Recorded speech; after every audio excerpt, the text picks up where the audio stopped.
बिस्मिल्लाहिर्रहमानिर्रहीम। अस्सलाम वालेकुम। मेरा नाम है आयशा फरूख और मैं आपसे मुखातिब हूँ अपने डिजिटल प्लेटफॉर्म से। इमरान खान साहब और शाह महमूद कुरैशी की जमानत साइफर केस में मंजूर हो चुकी, पर देखना यह है कि ये साइफर केस की जमानत उनकी रिहाई का सबब बनती है या नहीं बनती, क्योंकि ग्राउंड रियलिटी ये है कि जब से इलेक्शन कमीशन ने इलेक्शन का शेड्यूल जारी किया है, तब से जो डॉक्यूमेंटेशन की जा रही है नामजदगी से रिलेटेड, उसमें PTI के मेंबर्स को गिरफ्तार किया जा रहा है। जो शख्स PTI के प्लेटफॉर्म से अपने नामजदगी जमा करवाता है, वो अगले ही दिन या कुछ घंटों बाद किसी न किसी जुमरे में गिरफ्तार कर लिया जाता। दैट्स मीन के इलेक्शन किसी और नहज पर जा रहे हैं। कहने वाले ये भी कहते हैं कि अगर इलेक्शंस का नतीजा यही है जो हम देख रहे हैं, तो फिर इलेक्शन करवाने की जरूरत क्या है। इलेक्शन करवाए बगैर ही वो कदम उठा लेना चाहिए जो कि आप लोगों ने डिसाइड किया है, यानी कि इलेक्शंस के आगे एक सवाल, सिलेक्शंस के आगे भी एक सवाल, फिर उसके बाद रिजेक्शन के ऊपर भी सवाल, और फिर ये कहना बहुत बेहतर होगा जस्ट नवाज शरीफ। और अगर नवाज शरीफ ही जस्ट है, तो फिर एक सवाल ये भी है कि सुबह से खबरों में ये भी गर्दिश कर रहा है कि PTI में एक बहुत ही अहम शख्स ने शमूलियत की है, जिसकी शमूलियत नवाज शरीफ को बहुत भारी पड़ने वाली है। उसकी डिटेल हम अपने अगले व्लॉग में शेयर करेंगे। अभी खबर ये भी है कि जैसे ही लतीफ खोसा ने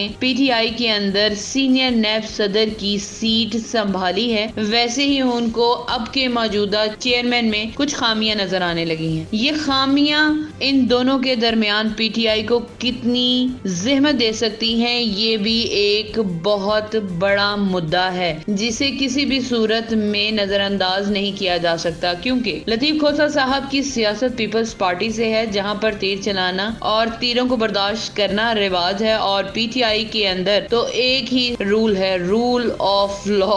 वो ये है कि अगर खंबा इमरान खान है तो वोट उसका है।